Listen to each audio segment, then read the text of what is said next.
Oi, eu sou a Gabi Xavier e vocês curtiram tanto o meu último vídeo de Demon Slayer que eu voltei para falar deste assunto aqui. E se você quer que eu continue trazendo a história de Demon Slayer no canal, então você precisa deixar like aqui embaixo, compartilhar bastante esse vídeo, comentar que você quer que eu volte. E aí a gente continua falando de Demon Slayer mais vezes por aqui. Hoje eu vou falar dos Onis, demônios dessa história e tudo o que a gente sabe sobre eles e principalmente a sua origem, detalhes, segredos, mistérios. Para isso a gente vai entrar um pouquinho em spoilers e um pouco além do que o anime já mostrou, então cuidado, fica aqui apenas se você tiver curiosidade de entender como tudo isso começou, repassar então quem são os Onis, quais são suas habilidades, fraquezas, o seu principal grupo ali, quem são esses 12 demônios da lua e quem é Muzan Kibutsuji. Não esquece de se inscrever no canal para acompanhar todos os próximos vídeos. Vamos lá! Para começar, se você já assiste Demon Slayer, você já sabe que Onis não nascem do buraco da terra, já como Onis. Na verdade, todos esses demônios anteriormente eram seres humanos que foram transformados nessas criaturas. Mas existiu um primeiro humano que foi o primeiro demônio dessa história. Se você está assistindo, você já ouviu falar que foi justamente o Muzan ou Michael Jackson para muitas pessoas. Mas como que ele se transformou e por quê? Então, Muzan, na verdade, era extremamente frágil quando humano. Ele, ainda antes dos 20, tinha uma doença que lhe levaria à morte. E assim ele fazia um tratamento com um médico muito generoso, pelo que dizem, que tentava ali experimentos para salvar justamente a sua vida e evitar que ele de fato falecesse, tendo um acesso de raiva porque ele não suportava mais ouvir que ele ia morrer e mesmo assim ser submetido a testes e experimentos. Aquilo não funcionava, não adiantava de nada, só trazia mais sofrimento. Por isso, com muita raiva, ele acaba matando o médico que cuidava dele, porque de nada adiantaria aquilo. E ele acaba se arrependendo depois, porque ele percebe que os testes estavam dando certo, o seu corpo estava mais forte, ele realmente estava curado, mas ele estava num processo de cura. Apesar de todos os benefícios do seu corpo, todas essas vantagens que os demônios de fato têm, e a gente vai comentar nesse vídeo, inclusive, ele tinha uma grande e fundamental fraqueza: o sol. E essa fraqueza o deixava irritado, porque ele não queria ter uma vulnerabilidade, ele queria ser supremo, completo, saudável. E por isso ele tenta descobrir o que era ali fundamental para que ele tivesse voltado à vida praticamente, tivesse se curado, para que ele continuasse os experimentos desse médico e se curasse então totalmente, não fosse mais vulnerável ao sol. Ele quer acabar com essa fraqueza de qualquer maneira. E vendo as anotações desse médico, ele descobre um ingrediente diferente, que ele nunca tinha ouvido falar nem visto, e que provavelmente era um ingrediente fundamental para que ele continuasse a pesquisa, para que esse tratamento tenha dado certo e talvez para acabar com a fraqueza que ele tanto queria eliminar. O nome desse ingrediente é Blue Spider Lily, ou a Spider Lily azul, ou o lírio-aranha azul. O lírio-aranha realmente é uma flor que existe, é bastante comum inclusive na China e Japão, por exemplo, e tem vários simbolismos e significados atrelados a esta flor, que inclusive aparece em vários animes e mangás. O lírio-aranha original, que existe o vermelho, ele é ligado à morte, a flor do pós-vida, que é muito utilizada em funerais, colocada em cima de túmulos, e teoricamente ali os simbolismos dessa flor estão ligados a guiar os mortos pela passagem após a morte, ou o simbolismo, a representação dessa separação de pessoas que se amavam e nunca mais se encontrariam, além de demarcar também a passagem do verão para o outono. Mas a flor que estava ali nos experimentos não era essa, a vermelha, que aparece inclusive no encerramento de Demon Slayer. Não. Nas anotações falava de uma Spider Lily azul. E essa azul, por mais que o Muzan tenha procurado durante muito tempo em todos os cantos do mundo, ele nunca achou. Portanto, ele nunca conseguiu nem chegar perto de acabar com essa sua vulnerabilidade ao sol. O que ele começou a fazer? Ele tinha a habilidade, através do seu sangue, de transformar humanos em Onis, demônios. E ele começa a transformar vários humanos em demônios, até porque eles podem te ajudar nessa sua busca. Posteriormente, isso faria com que ele criasse justamente o grupo dos 12 demônios da Lua. Os 12 demônios da Lua seriam um grupo mais próximo do Muzan para ajudá-lo principalmente nessa sua busca.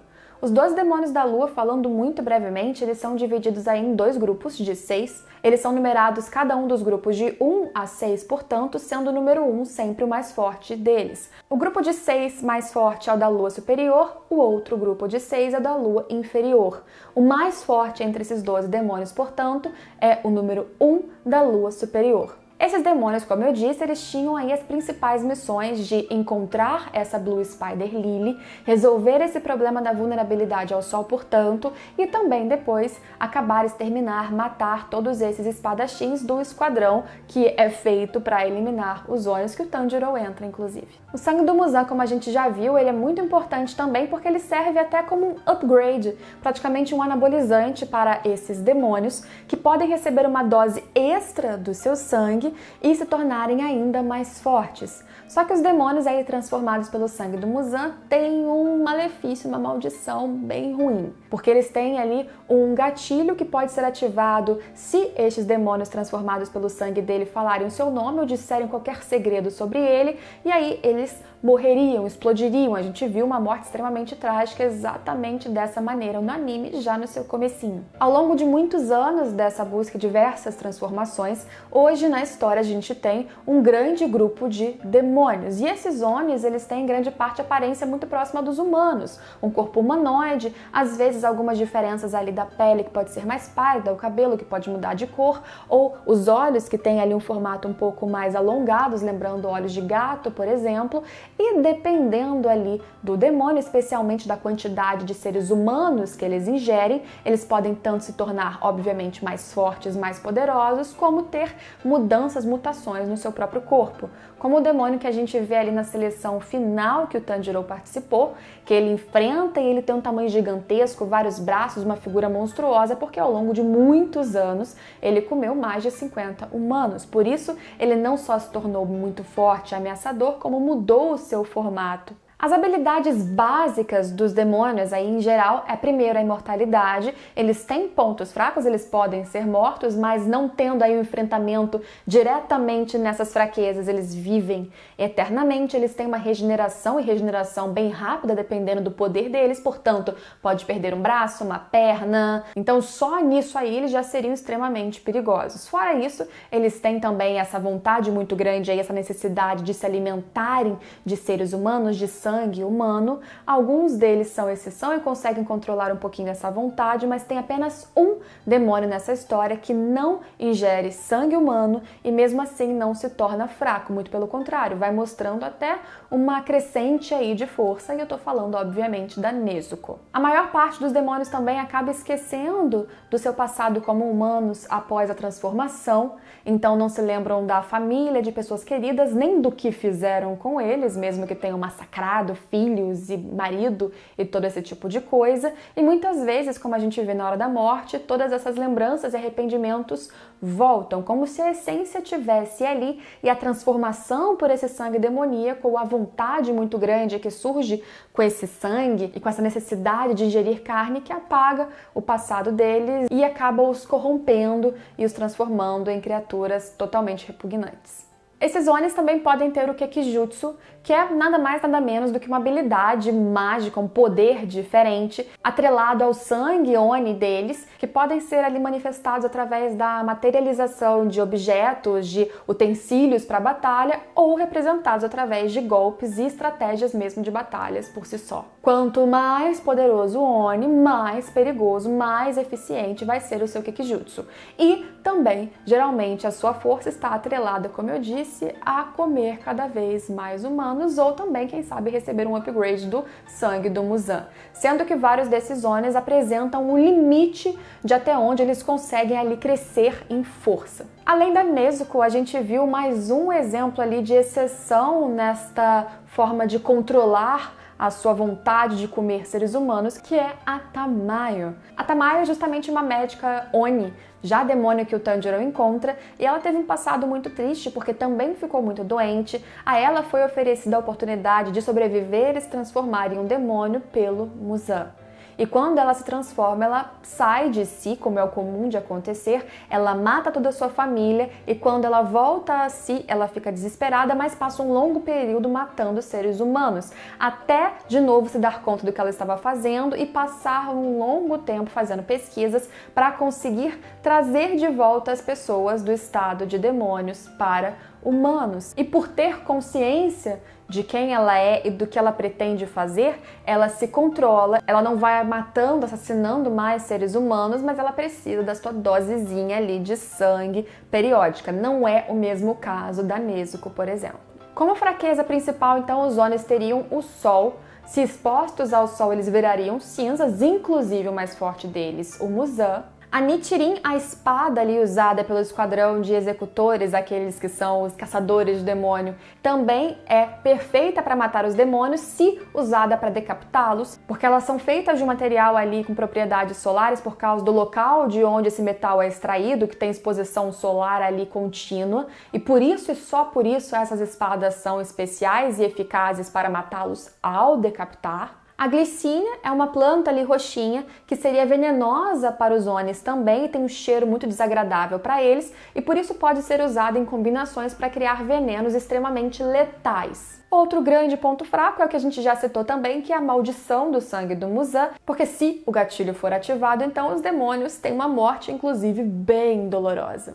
Apesar de uma dinâmica simples entre humanos e demônios e um que caça o outro, a gente tem aí mistérios e segredos bem interessantes rodeando a história de Demon Slayer.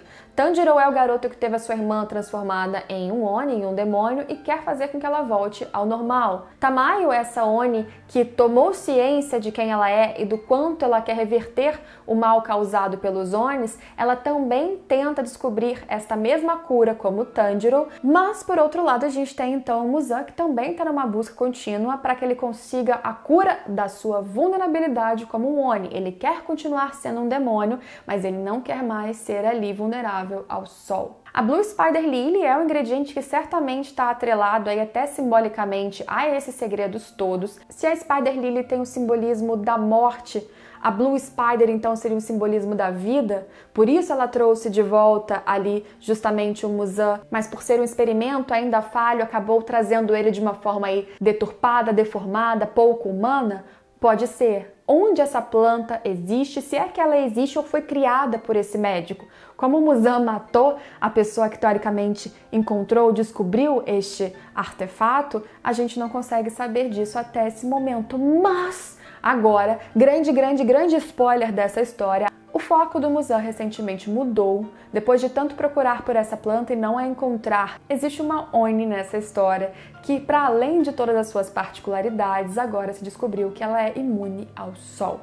Nezuko, irmã do Tanjiro. Tudo que mostra que ela fica mais forte sem precisar ser ali canibal, ela ainda foi exposta ao sol e continuou viva, ainda voltou aí em pé, andando tranquila e falando, bem com a luz solar na cara dela. Ela é especial, ela é diferente e talvez ela mesma seja um grande ingrediente, fator de pesquisa importante para a sua própria cura, para que ela volte a ser humana. O que ela tem de especial? Por que ela respondeu diferentemente à transformação aí de humana para Oni? E será que ela realmente é o ingrediente perfeito para cura total, teoricamente, do Muzan? A Blue Spider Lily de fato existe? Ela era uma metáfora anotada pelo médico? Ela é uma planta que ele criou? Em algum momento, essa planta ainda será necessária e fundamental para os planos do Muzan? Ou não, a gente vai focar só na Nezuko? Isso tudo é o que a gente sabe em linhas gerais de origem, de desenvolvimento, mistérios, poderes e fraquezas desses demônios. Cada um deles vai tendo uma particularidade, habilidades aí, kekijutsus diferentes. Se vocês quiserem que eu traga aqui aprofundamentos mais focais, é só pedir nos comentários de novo. Eu volto se vocês curtirem bastante esse vídeo, se vocês assistirem muito, compartilharem e pedirem pra caramba aqui embaixo. Se inscreve para acompanhar, inclusive, todos os próximos vídeos do canal e eu espero ver vocês em todos eles. Tchau, tchau!